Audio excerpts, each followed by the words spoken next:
নামাজ কে বলো না কাজ আছে, কাজকে বলো আমার নামাজ আছে। নামাজকে আলহামদুলিল্লাহি الذي جعل الشمس والقمر بحسبان والنجم والشجر يسجدان وفضل زمانا على زمان كما فضل مكانا على مكان وإنسانا على إنسان ونشهد أن لا إله إلا الله وحده لا شريك له ونشهد أن سيدنا وسندنا وحبيبنا وطبيب قلوبنا محمدا عبد الله ورسوله أرسله الله تعالى بالحق بشيرا ونذيرا وداعيا إلى الله بإذنه وسراجا منيرا. أما بعد فأعوذ بالله من الشيطان الرجيم. بسم الله الرحمن الرحيم. قل إن كنتم تحبون الله فاتبعوني يحببكم الله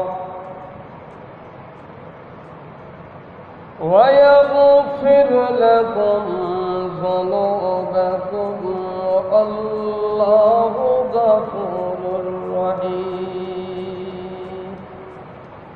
وقال رسول الله صلى الله عليه وسلم: لا يؤمن أحدكم حتى أكون أحب إليه من والده وولده والناس أجمعين.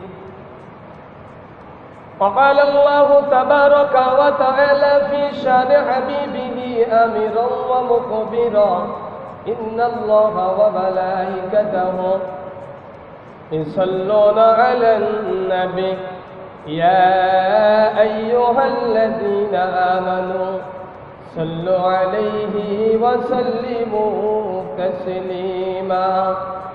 اللهم صل على روح محمد في الأرواح وعلى جسد محمد في الأجساد وعلى قلب محمد في القلوب وعلى قبر محمد في القبور. سبحانك لا علم لنا إلا ما علمتنا إنك أنت العليم الحكيم. سبحان الله وبحمده سبحان الله العظيم. الحمد لله. আল্লাহ পাক রব্বুল আলামিনের দরবারে লক্ষ কোটি শুকর যে মহান আল্লাহ তাআলা আমাদেরকে দয়া করে মায়া করে পবিত্র জুমার দিন জুমার নামাজ আদায় করার জন্য পবিত্র জামে মসজিদে আসার বসার দিনের কথাবার্তা বলা শোনার তৌফিক এবং সুযোগ আল্লাহ সুবহানাহু ওয়া তাআলা আমাদের সকলকে দান করলেন। আমরা সর্বপ্রথম সেই মালিকের দরবারে শুকরিয়া আদায় করি, সকলে বলি আলহামদুলিল্লাহ। আল্লাহ পাক রব্বুল আলামিন আমাদেরকে এই বালা মুসিবতের সময় আল্লাহ তাআলা আমাদেরকে সুস্থ রেখে আল্লাহর ইবাদতের জন্য তার ঘরে আসার তৌফিক দিলেন। এই জন্য সে মহান প্রভুর দরবারে অন্তরের স্থল থেকে ইমানি আওয়াজকে উঁচু করে আল্লাহর শুকরিয়া আদায় করি। সকলে বলি আলহামদুলিল্লাহ। আল্লাহ পাক রব্বুল আলামিন কোরআনে কারিমের ভিতরে ঘোষণা করেন, কুল, হে নবী, আপনি তাম পৃথিবীর উম্মতদেরকে আপনি জানিয়ে দিন, ইন কুনতুম তুহিব্বুনাল্লাহ, যদি তোমরা আল্লাহর মহাব্বত পেতে চাও, আল্লাহর ভালোবাসা তোমরা যদি পেতে চাও, তাহলে আমার রসুল মুহাম্মদ আরবি সঈদুল মুরসালিন খাতামুন নবিয়্যিন আশরাফুল আম্বিয়া হযরত মুহাম্মদ রাসূলুল্লাহ সাল্লাল্লাহু আলাইহি ওয়াসাল্লাম তার ইত্তেবা, ফাত্তাবিউনি ইহবিবকুমুল্লাহ, যদি তার ইত্তেবা করতে পারো, তার অনুসরণ করতে পারো, তাকে মহাব্বত করতে পারো, তাহলে আমি আল্লাহ পাক রব্বুল আলামিনের মহাব্বত তোমরা পেয়ে যাবে। রসুলকে মহাব্বত করা আল্লাহকে মহাব্বত করার সমান। রসুলের সঙ্গে ভালোবাসা করা আল্লাহর সঙ্গে ভালোবাসা করার সমান। রসুলের সঙ্গে দুশমনি করা আল্লাহর সঙ্গে দুশমনি করার সমান। রসুলকে মহাব্বত করা, রসুলের অনুসরণ করা, আল্লাহ পাক রব্বুল আলামিনকে মানা, আল্লাহ পাক রব্বুল আলামিনকে অনুসরণ করা, তার হুকুমকে মানার শামিল। এই জন্য সরাসরি আল্লাহকে আমরা পাইব না, আল্লাহ কি করে এটা আমরা দেখতেও পারবো না, বুঝতেও পারবো না। এই জন্য নমুনা স্বরূপ আল্লাহ পাক রব্বুল আলামিন তার ইত্তেবা করার জন্য রসুলকে পাঠিয়েছেন, যে তোমরা যদি রসুলের ইত্তেবা করো তাহলে আমি আল্লাহকে ইত্তেবা করা হবে। রসুলকে যদি মহাব্বত করো, আমি আল্লাহকে মহাব্বত করা হবে। রসুলকে ভালোবাসলে আল্লাহকে ভালোবাসা হবে। অর্থাৎ আল্লাহর হুকুম মানতে হলে আল্লাহ রসুল সাল্লাল্লাহু আলাইহি ওয়াসাল্লামের ইত্তেবা করে, অনুসরণ করে আল্লাহর হুকুম মানতে হবে। আল্লাহর হুকুম, রসুলের ইত্তেবা ব্যতীত আল্লাহর হুকুম মানা সম্ভব নয়। এই জন্য মুহাম্মদ সাল্লাল্লাহু আলাইহি ওয়াসাল্লাম আমাদের নবী। এই নবীর জন্য নিজে কতল হওয়া এবং অন্যকে কতল করা জায়েজ আছে। রসুলের জন্য জীবন দেওয়া এবং জীবন নেওয়া উভয়টা কি জায়েজ। রসুলের মহাব্বতে আশিকে রসুল বর্তমান জামানায় অনেক দেখা যায়, কিন্তু জীবন দেওয়া এবং জীবন নেওয়া আশিকে রসুল দেখা যায় না। জীবন দিতে হবে আল্লাহ রসুলের সন্তুষ্টির জন্য, আল্লাহ রসুলের মর্যাদা রক্ষার জন্য, আল্লাহ রসুল সাল্লাল্লাহু আলাইহি সাল্লামের অবমাননাকারীদেরকে শাস্তি দেওয়ার জন্য। যে ব্যক্তি আল্লাহ রসুলকে খুশি করবে, আল্লাহ পাক রব্বুল আলামিন তার উপরে খুশি হয়ে যাবে। আর আল্লাহ যেই ব্যক্তির উপরে খুশি হয়ে যাবে, আল্লাহ পাক রব্বুল আলামিন জান্নাত তার জন্য অপেক্ষা করতেছে। এই জন্য রসুলের মহাব্বতে জীবন দেওয়া এবং জীবন নেওয়া উভয়টা জায়েজ। এই জন্য আল্লাহ পাক রব্বুল আলামিন বলেন, কুল ইন কুনতুম তুহিব্বুনাল্লাহ ফাত্তাবিউনি ইউহিব্বুকুমুল্লাহ,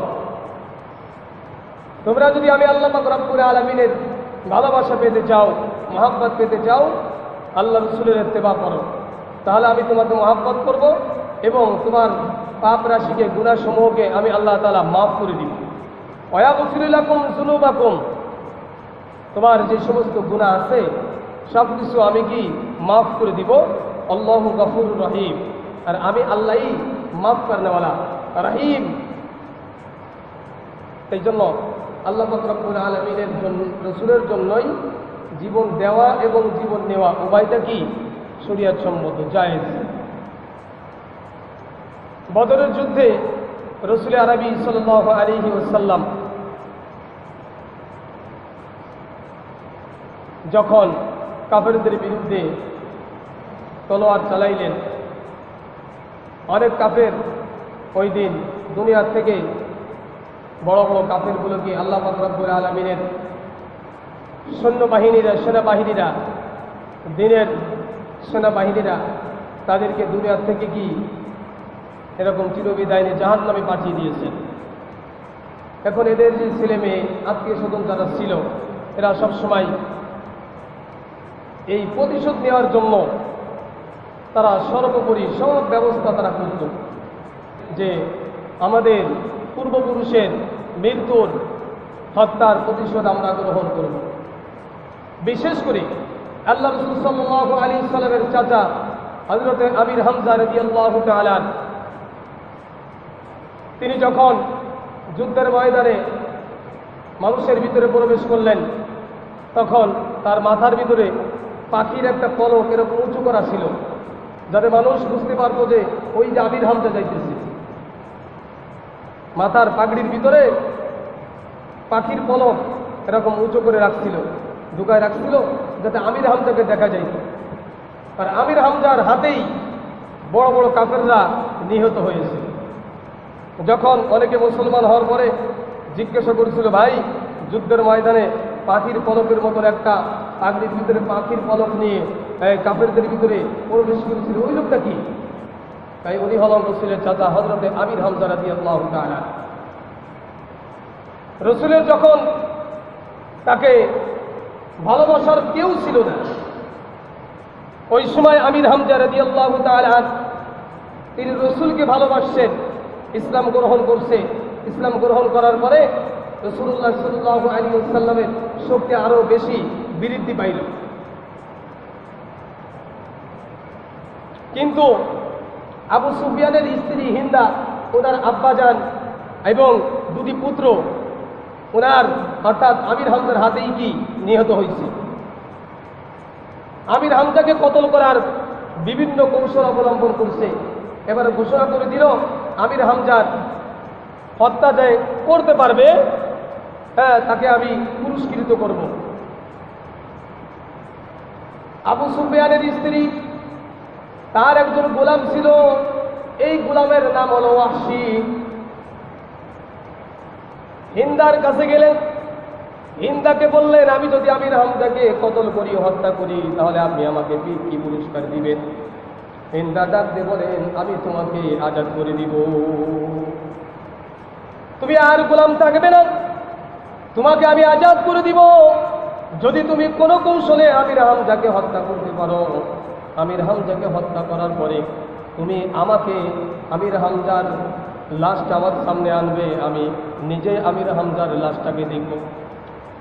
উহুদের ময়দানে আল্লাহ রাসূল সাল্লাল্লাহু আলাইহি ওয়াসাল্লাম এবং সাহাবী ইকরাম প্রথম দিক দিয়ে বিজয় নিশান তাদেরকে চলে আসছিল, কিন্তু অল্প একটু ভুলের কারণে তাদের পরে আবার জন্য যখন কাফেরদের বিশাল অত্যাচার, বিশাল একটা বাহিনী কাফেররা যখন মুসলমানদের উপর আক্রমণ করে বসল, মুসলমানদের ভিতরে ফাটল শুরু হয়ে গেল।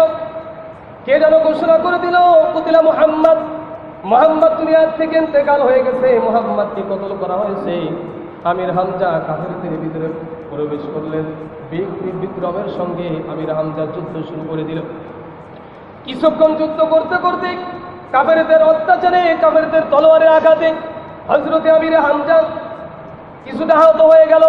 এই ওয়াহশী যুদ্ধের ময়দানে গিয়েছিল না, তিনি গোপনে গোপন সূত্রে হযরতে আমির হামজার পিছন দিক দিয়ে ওয়াহশী আঘাত করে দিল। পিছনে যখন আঘাত করে দিল, কয়েকটা আঘাত করার পরে আমির হামজা মাটিতে ডুবে পড়ে গেল। আমির হামজাকে এমনভাবে হত্যা করা হয়েছে।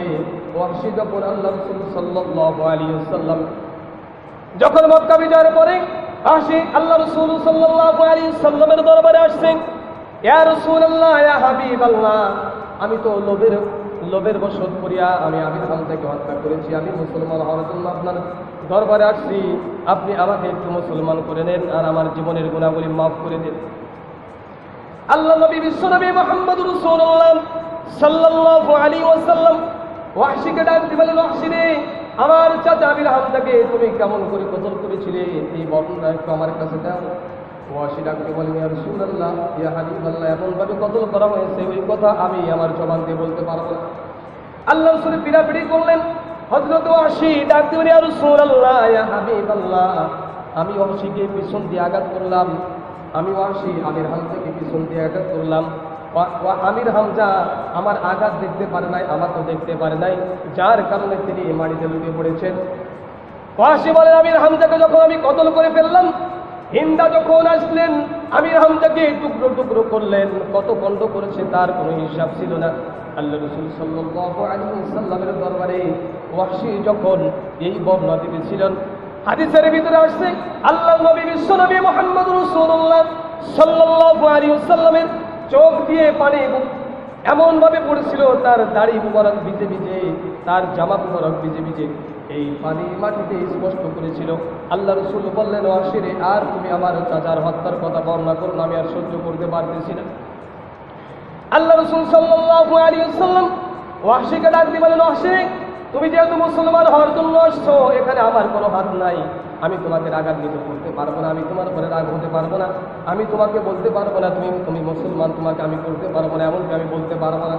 যেহেতু তুমি মুসলমান হওয়ার জন্য আসছো, আল্লাহ পাক রব্বুল আলামিন বলেন, সারা জিন্দেগি ভর কোনো ব্যক্তি যদি গুনার কাজ করে, আল্লাহ পাক রব্বুল আলামিনকে স্বীকার করে নিলে আল্লাহ পাক রব্বুল আলামিন তার জীবনের গুনাহগুলিকে মাফ করে দেন। ওয়াহশী রে, তুমি যখন মুসলমান হয়ে আসছো, আমার কোনো আপত্তি নাই, তুমি মুসলমান হতে পারবে, কিন্তু একটা শর্ত, আমি জীবনে যতদিন বেঁচে থাকি আমার ওয়াজ নসিহত শোনার জন্য তুমি কোনোদিন আমার সামনে বসবে না, আমার সামনে কোনোদিন তুমি বসবে না। কারণ তুমি যদি আমার সামনে ওয়াজ শোনার জন্য বসো, আমি যদি ওয়াজ করতে বসি, আর তুমি যদি আমার সামনে বসো, তোমার চেহারার দিকে তাকাইলে আমি আর ওয়াজ করতে পারবো না, আমার চাচার মর্মান্তিক ওই ঘটনা আমার মনে পড়ে যাবে, আমি আর কিছু কথা বলতে পারবো না। এই জন্য ওয়াহশীকে বললেন, ওয়াহশী রে, তুমি পিছনে বসবে, তুমি আমার সামনে জীবনে কোনোদিন বসবে না। আল্লাহ নবী বিশ্ব নবী মুহাম্মদ রাসূলুল্লাহ সাল্লাল্লাহু আলাইহি ওয়াসাল্লাম যুদ্ধের ময়দানে সাহাবীদেরকে বললেন, আমার সাহাবীরা, যে সমস্ত সাহাবীরা দুনিয়ার থেকে ইন্তেকাল হয়ে গেছে, শহীদ হয়ে গেছে, তাদের লাশকে তোমরা একত্রিত করো। হযরত আবু বকর সিদ্দিক রাদিয়াল্লাহু তাআলা এবং হযরত আলী রাদিয়াল্লাহু তাআলা আরো সাহাবীরা যখন লাশকে একত্রিত করতেছেন, আমির হামজার লাশের কাছে যায়, দেখেন আমির হামজার কি টুকরো টুকরো করা হয়েছে, একত্রিত করা সম্ভব হইতেছে না, কোথায় কোন টুকরা পড়ে আছে কেউ জানে না, খোঁজ করতে পারতেছে না। সকলে একত্রিত করলেন, এখনো একটা টুকরা খুঁজে পাওয়া যাইতেছে না। আমির হামজাকে কি করবে? আমির হামজা দুনিয়ার থেকে চলে গেছে। রাসূলুল্লাহ সাল্লাল্লাহু আলাইহি ওয়াসাল্লাম এত কষ্ট জীবনে পাই নাই যেরকম কষ্ট আমির হামজার ইন্তেকালে পেয়েছে। তিনি বলেন, আমার মা দুনিয়ার থেকে চলে গেছে, আমি কষ্ট পাই নাই। আমার দাদা দুনিয়ার থেকে চলে গেছে, আমি এমন কষ্ট পাই নাই। আমার সব থেকে আদর ছিল হযরতে খাদিজাতুল কুবরা, তিনি দুনিয়ার থেকে চলে গেছে, এমন কষ্ট আমি জীবনে কোনোদিন পাই নাই যেরকম কষ্ট পাইছি আমি আমার চাচার ইন্তেকালে। হযরতে আমির হামজার লাশকে একত্রিত করা হলো। একজন সাহাবী বললেন, ইয়া রাসূলুল্লাহ, ইয়া হাবিবাল্লাহ, আমির হামজার কাপড়ের জন্য আমি 2 টুকরা কাপড় আনছি, আমির হামজার কাপড়ের জন্য এই কাপড়টা ব্যবহার করেন। এমন সময় পাশের একটা সাহাবী, তিনিও দুনিয়ার থেকে চলে গেছে, তার জন্য কোনো কাপড়ের ব্যবস্থা নাই।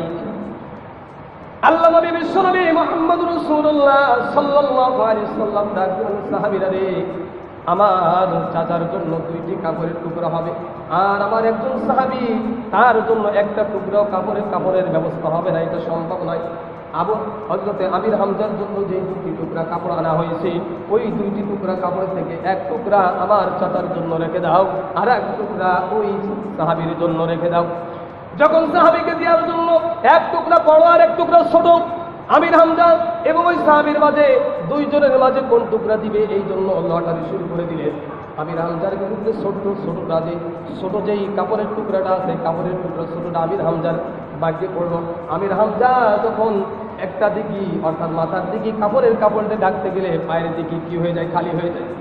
আল্লাহ নবী চোখ দিয়ে পারে দন্তর করে ছেড়ে দিলেন, আমি হলাম এই জামানার সব থেকে বড় নবী, আমার থেকে আর কোন নবী দুনিয়ায় আসবে না, আমি হলাম সাইয়্যিদুল মুরসালিন। আল্লাহ পাক আমাকে পাহাড়কে বলেছিলেন, আল্লাহ নবী আপনি যদি বলেন এই পাহাড়কে আপনার জন্য আমি স্বর্ণ বানিয়ে দিব। এই রসুলের সব থেকে প্রিয় চাচা আমির হামজা দুনিয়ার থেকে চলে যাইতেছে, তার জন্য এমন একটা কাপড়ের ব্যবস্থা নাই।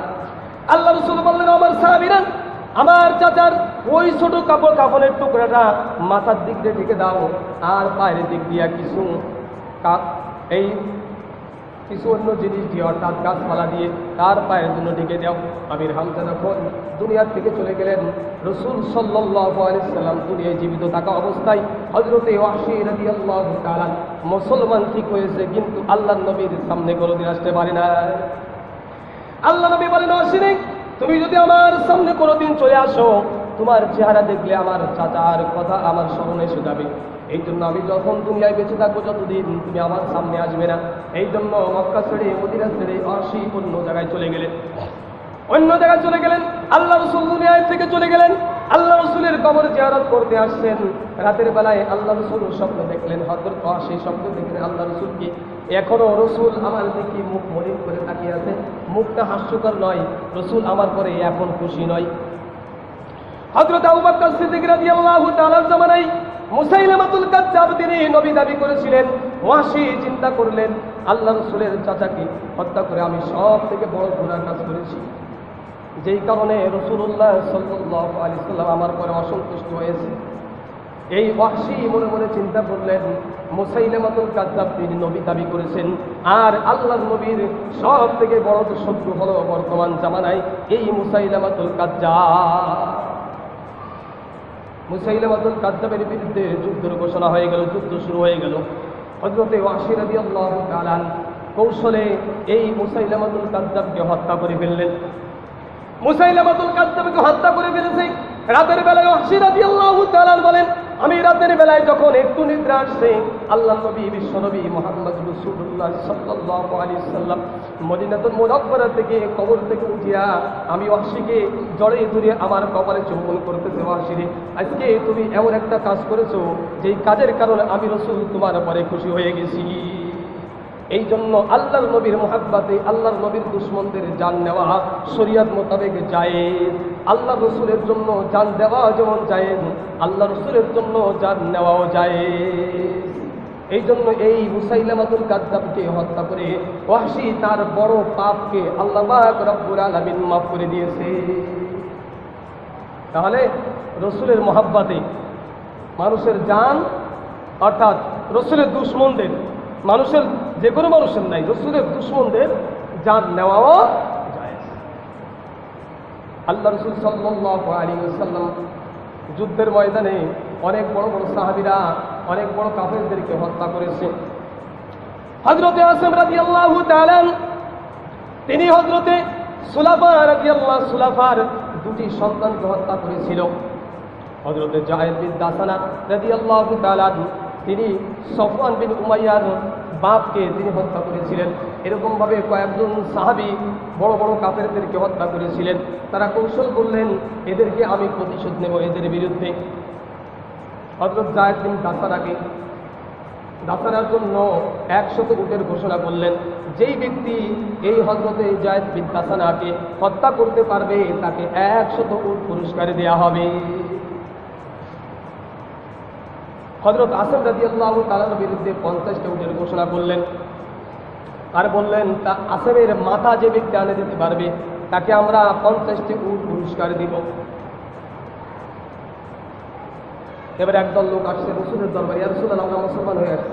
আসলে কিনা মুসলমান না, ধোঁকা দেওয়ার জন্য আসছে, রাসূলকে ধোঁকা দেওয়ার জন্য রাসূলের দরবারে আসছে। ইয়া রাসূলুল্লাহ আমাদের এলাকার অনেকেই মুসলমান হয়েছে, কিন্তু তারা কুরআন শিখতে চায়, কিন্তু কুরআন শিখতে হলে কিন্তু ভালো কারি লাগবে।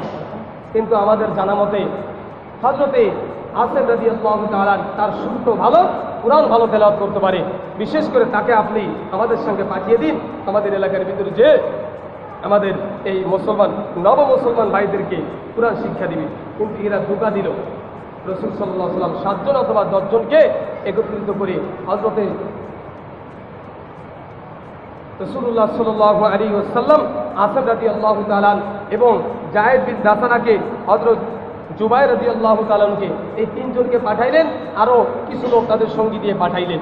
কিন্তু যখন তারা মদিনা ছেড়ে, যখন পাহাড় ছেড়ে অন্য জায়গায় চলে গেলেন, তখন তারা এই 10 জনের ভিতরে 7 জনকে হত্যা করে ফেললেন। হত্যা করে 3 জনকে বন্দী করছে, 3 জনকে বন্দী করে নিয়ে আসছে। এই 3 জনের ভিতরে হযরতে যায়েদ রাদিয়াল্লাহু তাআলা, হযরতে জুবাইর রাদিয়াল্লাহু তাআলা ইন্দ্রা ছিলেন। হযরত আসম রাদিয়াল্লাহু তাআলাকে হত্যা করে ফেলছে, কাফেরেরা হত্যা করে ফেলছে, তার এই মাথাকে আলাদা করে ফেলছে। এখন কাফেরেরা ওই যে ঘোষণা, আসম রাদিয়াল্লাহু তাআলার মাথা যে ব্যক্তি আনতে পারবে তাকে আমরা কি 50টি উট পুরস্কার দিব।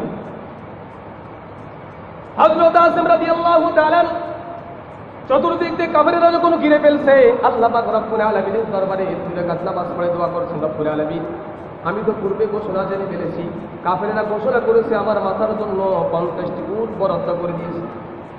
কাফেরেরা আমার মৃত্যু বরণ করার পরে আমার মাথাটা কেটে নিয়া আমার মাথা দিয়া এরকম ভাবে কসম খেয়েছে, আমরা আসমের মাথা দিয়া আমরা শরাব পান করব। আসমের মাথার এই খুলি দিয়া আর তার ভিতরে সব কিছু ফেলে দিয়ে যে মাথায় এই মাথা দিয়ে আমরা শরাব পান করব, এইরকম কসম খেয়েছে। আল্লাহ পাক রব্বুল আলামিনের কাছে দোয়া করলেন, রব্বুল আলামিন আমি তোমার দ্বীনের জন্য তোমার নবীর মহাব্বতে আমার জীবনকে কুরবান করে দিলাম, আমার মৃত্যুর পরে আমার মাথাটার হিফাজতের দায়িত্ব আল্লাহ তোমার। হযরত আসম রাদিয়াল্লাহু তাআলা নুকে কাফেররা হত্যা করে ফেললেন। যখন তার মাথাটা দ্বিখণ্ডিত করে ফেললেন, দ্বিখণ্ডিত করার পরে কিছু দূর মাথা যে কিছু দূর লটকে পড়ছে, হঠাৎ করে একটা মৌমাছির চাক এসে মাথার ভিতরে পড়ছে। কাফেরেরা চিন্তা করলেন এই মৌমাছির চাককে আমরা কেমন করে সরাইব। মৌমাছিকে সরাইতে যখন যাইতেছে, কাফেরদেরকে আল্লাহ পাক রব্বুল আলামিনের মৌমাছিরা কামড় শুরু করে দিয়েছে। তারা আত্মগোপন করে রাখলেন, চিন্তা করলেন রাতের বেলায় যখন আসবে তখন মৌমাছি চলে যাবে, আমরা আসমের মাথাটাকে নিয়ে যাইব। আল্লাহ পাক রব্বুল আলামিনের কাছে দোয়া করলেন, আল্লাহ পাক রব্বুল আলামিনের এই আসম রাদিয়াল্লাহু তাআলার মাথাকে আল্লাহ পাক রব্বুল আলামিন হেফাজত করলেন।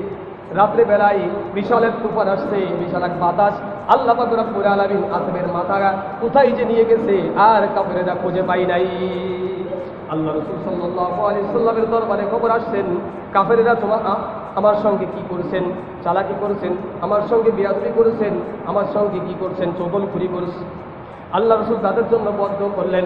হযরতে জুবাইর রাদিয়াল্লাহু তাআলা, হযরত জায়েদ বিন দাসানা রাদিয়াল্লাহু তাআলাকে কাফেরেরা ধরে নিয়ে গেলেন মক্কার অলিগলিদের ভিতরে।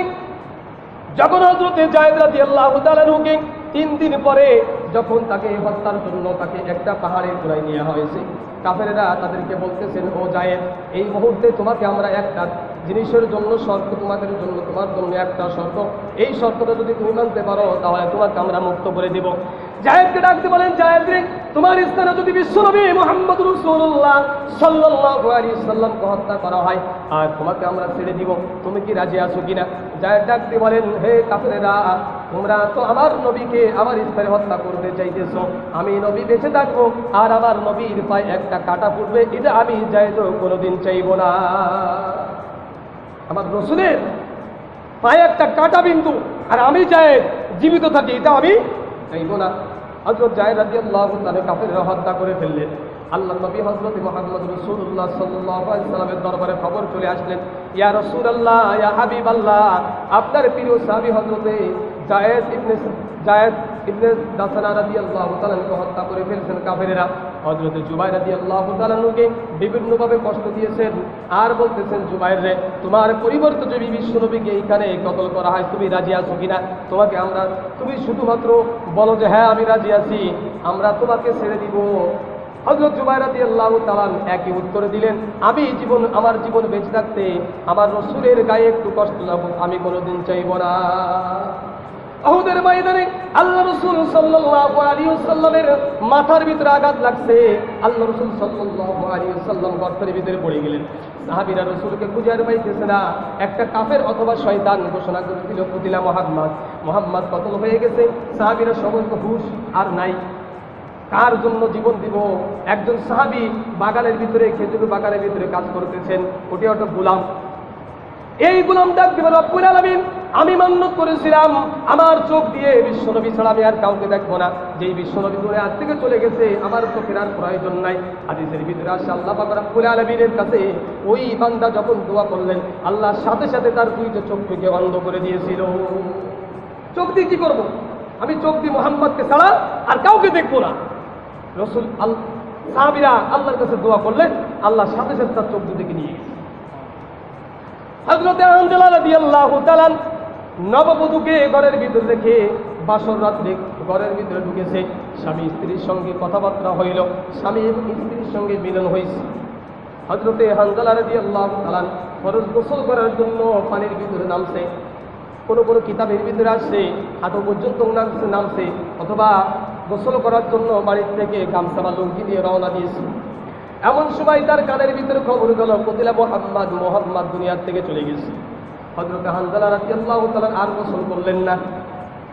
হযরতে হানজালা ঘরের ভিতরে ডাক দিয়ে বলেন, বিবি রে, আমার তরোয়ালটা দাও, ঢালটা দাও, আমি যুদ্ধের ময়দানে যাব। বিবি ডাকতে বলেন, স্বামী আমার, আপনি যে যাইবেন, আপনি তো কি নাপাক? কয়, কার জন্য গোসল করবো, কার জন্য জীবন দুনিয়ায় বেঁচে থাকবো? যার জন্য বেঁচে থাকবো সে তো দুনিয়ায় না। স্বামীকে স্ত্রী ডাকতে বলতেন, স্বামী রে, আপনি একটু ঘরের ভিতরে আসেন, আপনার চেহারাটা আমি একটু দেখে নিই, কারণ আজকে সর্বপ্রথম আপনার চেহারায় একবার এক নজর দেখেছি, ভালো করে আমি আপনার চেহারা দেখতে পারি নাই। আজকে আমি আপনার চেহারা একটু দেখে নাই কিয়ামতের ময়দানে দেখা, যাতে করে আপনার চেহারা দেখে আমি আপনাকে চিনতে পারি। এবার হযরত হানজালা রাদিয়াল্লাহু তাআলা ডাকতে পারেন, স্ত্রী, তুমি যদি ধৈর্য ধারণ করতে পারো আর কিয়ামতের ময়দানে আল্লাহ পাক রব্বুল আলামিন তোমার আমার মিলন অবশ্যই অবশ্যই তোমার আমার মিলন ঘটাই দিবি। হযরত হানজালা রাদিয়াল্লাহু তাআলা যুদ্ধের ময়দানে প্রবেশ করলেন। এদিকে খবর হয়ে গেছে মুহাম্মদ দুনিয়ার থেকে চলে গেছে। আসলে কি মুহাম্মদ দুনিয়ার থেকে যায় নাই? হযরতে হানজালা রাদিয়াল্লাহু তাআলা যুদ্ধের ময়দানে কাফেরদের ভিতরে প্রবেশ করলেন এবং যুদ্ধের ময়দানে তিনিও শহীদ হয়ে গেলেন, শাহাদাত বরণ করলেন। আল্লাহ রাসূল সাল্লাল্লাহু আলাইহি সাল্লাম সাহাবীরা যখন এই শহীদরা হয়েছে এদের লাশকে একত্রিত করতেছেন, একটা মহিলা দৌড় থেকে নতুন কাপড় পরিধান করা, কেমন যেন দেখা যাইতেছে ইনি একজন নববধূ। নতুন কাপড় পরিধান করা, তার হাতে পায়ে মেহেন্দি এরকম লাগানো আছে, মুখে এরকম হলুদ দেখা যাইতেছে। আল্লাহ রাসূলকে ডাক দিয়ে, ইয়া রাসূলুল্লাহ, ইয়া হাবিবাল্লাহ, একটু দাঁড়ান, আমার স্বামীকে গোসল ছাড়া আপনি কি করবেন না, দাফন করবেন না? কারণ হাদিসের ভিতরে আসছে যারা দিনের জন্য শহীদ হয় তাদেরকে গোসল ছাড়াই দাফন করা হয়। আল্লাহ রাসূল বললেন সমস্ত সাহাবীদেরকে, তোমরা কি করো, জানাজা করে কি করো, তারা এদেরকে দাফন করে দাও। একটা মহিলা দূর থেকে দৌড়তে আসছে, ইয়া রাসূলুল্লাহ, ইয়া হাবিবাল্লাহ, আপনি আমার স্বামীকে গোসল ছাড়া দাফন করবেন না। মহিলা কাছে আসছেন, সাহাবীরকে জিজ্ঞাসা করলেন, আমার সাহাবীর এটা কে, কোন মহিলা? এবার মহিলা বলতেছে, ইয়া রাসূলুল্লাহ, ইয়া হাবিবাল্লাহ, আপনার প্রিয় সাহাবী হযরতে হানজালা রাদিয়াল্লাহু তাআলার স্ত্রী। হানজালা গতকাল কি বিবাহ করলো? হ্যাঁ, গতকাল কি বিবাহ করছে, কিন্তু আমার সঙ্গে মিলন হয়েছে, উনি গোসল করতে যাইছে, এমন সময় আপনার সংবাদ আসছে যে আপনি কি দুনিয়ার থেকে চলে গেছেন। উনি ঘরের ভিতরের থেকে ঢাল তরোয়াল নিয়ে যুদ্ধের ময়দানে চলে আসে, উনি শাহাদাত বরণ করেছে, ওনাকে আপনি গোসল ছাড়া দাফন করবেন না। সাহাবীদেরকে বলে, আমার সাহাবীরা, হানজালার লাশটা একটু তালাশ করে, কোথায় হানজালার লাশ? সাহাবীরা ময়দান তন্ন খুঁজে দেখলেন, কোথাও হানজালা রাদিয়াল্লাহু তাআলার লাশ খুঁজে পাওয়া যাচ্ছে। এমন সময় হযরত জিবরাইল আলাইহিস সালাতু ওয়াস সালাম আগমন করে, ইয়া রাসূলুল্লাহ, আপনি চিন্তা করে টেনশন করেন না, হযরত হানজালা দিনের জন্য শহীদ হয়েছে, আল্লাহ তার এই শাহাদাতকে কবুল করে নিয়েছেন। আল্লাহ পাক রব্বুল আলামিন জান্নাতি পানি দেনা ফেরেশতারা তাকে গোসল করাই দিয়েছে। কিছুক্ষণ পরে হানজালার লাশ রাসূলুল্লাহ সাল্লাল্লাহু আলাইহি ওয়াসাল্লাম তাকায় দেখে ময়দানের ভিতরে রাসূল দৌড় দিয়ে গেলেন, সাহাবীরা দৌড় দিয়ে গেলেন, কাছে যেয়ে দেখেন যে রাসূলুল্লাহ সাল্লাল্লাহু আলাইহি ওয়াসাল্লাম বলেন, সাহাবীরা সকলে দেখছেন হানজালার দাড়ি দিয়ে এখনো ফুটাই ফুটাই পানি জমিনে পড়তেছে, কেমন যেন এইমাত্র তাকে গোসল করা হয়েছে। এই একটা মাত্র সাহাবী যিনি আল্লাহ পাক রব্বুল আলামিনের ফেরেশতারা তার গোসলের ব্যবস্থা আল্লাহ পাক রব্বুল আলামিন জান্নাতের পানি দিয়া, জমজমের পানি দিয়া, আবার হায়াতের পানি দিয়া, পবিত্র পানি দিয়া আল্লাহ পাক রব্বুল আলামিনের ফেরেশতারা তাকে কি গোসল করাই দিয়েছে। আল্লাহ পাক রব্বুল আলামিন তারপরে এত সন্তুষ্ট হয়েছে। এই জন্য আল্লাহ রাসূল সাল্লাল্লাহু আলাইহি সাল্লামের উম্মত হয়ে রাসূল সাল্লাল্লাহু আলাইহি সাল্লাম ইজ্জতের জন্য, রাসূলের ইজ্জত হেফাজতের জন্য, রাসূলের জন্য জীবন দেওয়াও জায়েজ, রাসূলের জন্য জীবন নেওয়াও জায়েজ, রাসূলের মহব্বতে জীবন দেওয়াও জায়েজ, রাসূলের মহব্বতে জীবন নেওয়াও জায়েজ। কয়েকদিন আগে খবর পাইলাম একজন নাকি মানে অন্য রাষ্ট্রে একজন নাকি নবী দাবি করছে, একজন, এই 2-1 সপ্তাহের ঘটনা, ওই লোকটাকে আর একটা লোক হত্যা করে ফেলছে, হত্যা করছে বা করতে গেছে বা এরকম আঘাত করছে। এখন বর্তমান যেই লোকটা অর্থাৎ এই রসুলের দুশমন, রসুল্লাহ সাল্লাল্লাহু আলাইহি সাল্লামের সবচেয়ে বড় দুশমন হলো রসুল্লাহ সাল্লাল্লাহু আলাইহি সাল্লাম বলেন, আনা খাতাবান নবী লা নবিয়্যা বা'দ, আমি হলাম শেষ নবী, আমার পরে আর কোনো নবী দুনিয়া আসবে না। এখন কেউ যদি নবীর স্থান দখল করতে চায়, সে যদি বলে আমি কি নবী, তাহলে হলো কি রসুলের সব থেকে বড় দুশমন। হযরতে ওয়াসি রাদিয়াল্লাহু তাআলা রসুল তারপরে অসন্তুষ্ট হয়েছিল। রসুলের দুশমন এই মুসাইলামাতুল কাজ্জাব যে নবী দাবি করেছিল, তাকে হত্যা করেছিল। রসুল তারপরে খুশি হয়ে গেলেন। আর এই নবী দাবি করছে, তাকে হত্যা করতে গেছে, তাকে বন্দি করে জেলখানায়, এখনো জেলখানায় আটক আছে। অর্থাৎ বর্তমান জামানায় রসুলের মহাব্বতে রসুলের দুশমনদেরকে যদি আপনি কি করতে চান, হত্যা করতে চান, তাহলে কি আপনার জেলে থাকতে হবে। অথচ রসুলকে নিয়ে কটূক্তি করবে, তারাও দুনিয়ায় কি সুন্দরভাবে বিচরণ করবে, তাদের বিরুদ্ধে কোনো অ্যাকশন নেওয়া হবে না। এটা হলো বর্তমান জামানা। এই বর্তমান জামানে এমন খারাপ হয়েছে, রসুলের দুশমনদের বিরুদ্ধে কিছু কইবেন, এর বিরুদ্ধে অ্যাকশন নেওয়া হবে। কিন্তু যারা রসুলের বিরুদ্ধে কথা বলছে, এদের পরে কোনো অ্যাকশন নেওয়া হবে না। এই জন্য আমরা এখন শুধু জিলাপি খাওয়া, মিষ্টি খাওয়া, খিচুড়ি খাওয়া আশিকের রসুল, প্রকৃতভাবে আশিকের রসুল আমরা হতে পারি নাই। যেখানে খিচুড়ি হবে ওখানেই কি ইয়া নবী সালাম আলাইকা, শুধু এটি বলতে রাজি, বলতে খুব পাগল। হুজুর ইয়া নবী সালাম আলাইকা বলেন না কেন? আরে রসুলের বিরুদ্ধে যে কথাগুলো বললো, রসুল হত্যা করেছে মানুষদেরকে, রসুল সন্ত্রাস করেছে মানুষের উপরে, রসুল মানুষের উপরে জুলুম করেছে, এরকম কথা যারা বলে তাদের বিরুদ্ধে তো তুমি কথা বলো না, তুমি খালি ইয়া নবী সালাম আলাইকা বলার জন্য পাগল কেন? ইয়া নবী সালাম আলাইকা বলো, কিন্তু নবীর দুশমনদের বিরুদ্ধে কথা বলো। এই জন্য আল্লাহ পাক রব্বুল আলামিন বলেন, কুল ইন কুনতুম তুহিব্বুনাল্লাহ, আমি আল্লাহর মহাব্বত যদি তোমরা পেতে চাও, আল্লাহ রসুলের মহাব্বত অর্জন করো। রসুল মহাব্বত কিছু হবে? ওয়াসির উপরে রসুল কিসের পরে সন্তুষ্ট হয়েছে?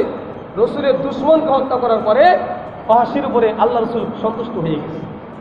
আমরা কিন্তু এই কাজটা করতে রাজি না। আমরা শুধু ইয়া নবী সালাম আলাইকা কইতে রাজি, আর যে না কইবে তার বিরুদ্ধে কথা বলবো। রসুলের বিরুদ্ধে যারা কথা বলবে তাদেরকে আমরা কি ট্যাকেল দিব, তাদেরকে আমরা কি সান্ত্বনা দিব? সমস্যা নেই। আর বর্তমান জামানায় এই যে বড়লোক ধনী ব্যক্তি হতে হলে দুইটা কাজ করবেন।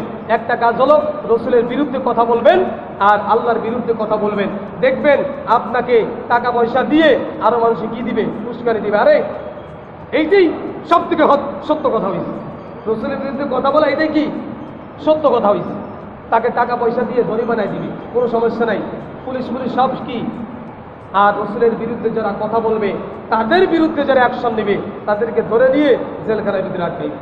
এই হলো বর্তমান জামানা। এই জন্য ভাই, রসুলের মহাব্বত, আশিকে রসুল হতে হলে শুধু জিলাপিকা মুসলমান হলে হবে না।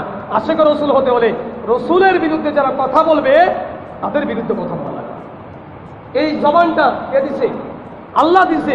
এই জবান যদি আল্লাহ বলে, আমি তোর জবান দিয়েছি, তুই হক কথা বললি না, তোর জবান আমি বন্ধ করে দিলাম, দেখি তোর জবানের এই তালা লাগা ছুটোইতে কে পারবে? কেউ। আল্লাহ যদি জবানের তালা লাগাই দেয়, কেউ ছুটোইতে পারবে? তাহলে জবান দিচ্ছে আল্লাহ। এই জবান দিয়ে যদি সত্য কথা বলতে না পারি, তাহলে এই জবানের কোনো দরকার নাই। কিয়ামতের ময়দানে আল্লাহ রাসূল সাল্লাল্লাহু আলাইহি ওয়াসাল্লাম বলেন, এই জবান দিয়ে তোমরা যে কথাগুলো বলেছো, এই কথাগুলো সব রেকর্ড হইতেছে। আমরা মোবাইলে রেকর্ড করি না সব? তুমি কি হকের পক্ষে কথা বলছো নাকি হকের বিপক্ষে কথা বলছো, সব কিছু রেকর্ড হইতেছে। কিয়ামতের ময়দানে আল্লাহ তাআলা তোমার সামনে এই ভিডিও, অডিও না ভিডিও, তোমার পরে এরকম ছেড়ে দিবে, দেখো এই যে তোমার জিন্দেগির কালচার, তুমি কি করেছো। এই জন্য ভাই, জবান দিয়েছে আল্লাহ, জবান দ্বারা আমরা কথা বলবো সত্য কথা। আল্লাহ রাসূল সাল্লাল্লাহু আলাইহি ওয়াসাল্লাম এক হাদিসের ভিতরে বলেছেন, অন্যায় কাজ দেখলে ওই অন্যায় কাজটা যদি তোমার ক্ষমতা যদি থাকে, হাত দ্বারা ওটাকে কি বন্ধ করে দাও। যদি হাত দ্বারা ক্ষমতা না থাকে, তাহলে জবান দ্বারা অর্থাৎ কথা, হক কথা বলে, সত্য কথা বলে ওটা বন্ধ করার চেষ্টা করো। এটাও যদি তুমি না পারো, তাহলে কমপক্ষে তুমি ওই কাজটাকে ঘৃণা করো। না রে, আমার শক্তি নাই, আমি এই কাজটাকে বন্ধ করতে পারতেছি না, এই কাজটাকে নিজে কি করা, ঘৃণা করা। আল্লাহ রাসূল বলেন, আযআফুল ঈমান, এই যে তুমি ঘৃণা করলে, তোমার ভিতরে কি আছে? ঈমানের ছিটা ফুটা আছে। ইমানের যারা পরিমাণ ইমান তোমার ভিতরে আছে, পরিপূর্ণ ইমান নাই, অর্ধেক ইমান নাই, 3 ভাগের 1 ভাগ নাই, যারা পরিমাণ। ইমান ভিতরে আছে, যেই লোকটা বলবে যে এই কাজটা কি খারাপ, অর্থাৎ অন্তর দ্বারা ওই কাজটাকে খারাপ মনে করা, এটা আযাফুল ঈমান, ঈমানের একদম সর্বনিম্ন স্থান। এরপরে করে ঈমানের স্তরই নাই। এই জন্য যদি আমার শক্তি থাকে হাত দ্বারাটা বন্ধ করার চেষ্টা করব, আর যদি জবান দ্বারা শক্তি থাকে জবান দ্বারা চেষ্টা করব, আর তা না হলে কমপক্ষে মনে মনে আমি ওই কাজটাকে ঘৃণা করব। আল্লাহ তাআলা আমাদের সকলকে এই বিষয়গুলোর উপরে আমল করার তৌফিক দান করুক।